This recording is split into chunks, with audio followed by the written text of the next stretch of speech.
Welcome to the Slop Temple. We pray this video helps. You start by verifying essentials, model, MIUI build, and that you can access the My account. Once done, plug in power and join Wi-Fi so updates won't fail. Next, try the simplest path. Open Settings, go to Apps, then App Lock. If it asks for the password and you don't know it, don't panic. Make sure Find Device and My Cloud are available. These let you reset or remove lock via account recovery methods without wiping data immediately.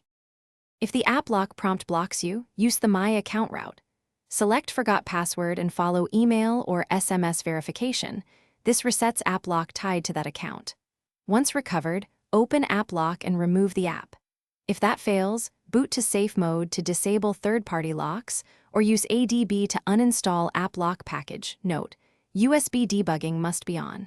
You proceed now with the method that matches your access level. Each step removes the protection without guessing the unknown password. To finish, reboot and test the targeted apps.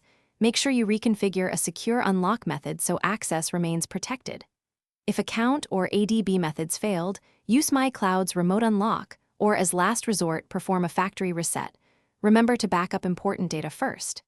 If anything goes wrong, failed verification, account lockouts, or device unexpected behavior, contact Xiaomi support or visit an authorized service. They can safely. Thanks for watching. Consider subscribing if we helped you.